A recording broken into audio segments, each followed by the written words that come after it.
There was once upon a time a poor peasant called Crab, who drove with 2 oxen a load of wood to the town, and sold it to a doctor for 2 thalers. When the money was being counted out to him, it so happened that the doctor was sitting at table, and when the peasant saw how well he ate and drank, his heart desired what he saw, and would willingly have been a doctor too. So he remained standing a while, and at length inquired if he too could not be a doctor. "Oh, yes," said the doctor, "that is soon managed." "What must I do?" asked the peasant. "In the first place, buy yourself an ABC book of the kind which has a rooster on the frontispiece. In the second, turn your cart and your 2 oxen into money, and get yourself some clothes, and whatsoever else pertains to medicine. Thirdly, have a sign painted for yourself with the words, 'I am Dr. Knowall,' and have that nailed up above your house door." The peasant did everything that he had been told to do. When he had doctored people a while, but not long, a rich and great lord had some money stolen. Then he was told about Dr. Knowall, who lived in such and such a village, and must know what had become of the money.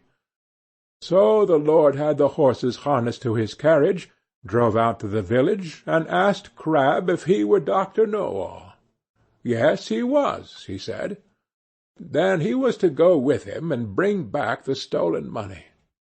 "Oh, yes, but Greta, my wife, must go too." The lord was willing, and let both of them have a seat in the carriage, and they all drove away together. When they came to the nobleman's castle, the table was spread, and Crab was told to sit down and eat. "Yes, but my wife Greta too," said he, and he seated himself with her at the table. And when the first servant came with a dish of delicate fare, the peasant nudged his wife, and said, "Greta, that was the first," meaning that was the servant who brought the first dish. The servant, however, thought he intended by that to say, "That is the first thief," and as he actually was so, he was terrified, and said to his comrade outside, "The doctor knows all. We shall fare ill. He said I was the first." The second did not want to go in at all, but was forced. So when he went in with his dish, the peasant nudged his wife, and said, "Greta, that is the second." This servant was equally alarmed, and he got out as fast as he could. The third fared no better, for the peasant again said, "Greta, that is the third." The fourth had to carry in a dish that was covered, and the lord told the doctor that he was to show his skill, and guess what was beneath the cover. Actually they were crabs. The doctor looked at the dish, had no idea what to say, and cried, "Ah, poor crab!" When the lord heard that, he cried, "There, he knows it! He must also know who has the money." On this the servants looked terribly uneasy, and made a sign to the doctor that they wished him to step outside for a moment. When, therefore, he went out, all 4 of them confessed to him that they had stolen the money, and said that they would willingly restore it, and give him a heavy sum into the bargain, if he would not denounce them, for if he did, they would be hanged. They led him to the spot where the money was concealed.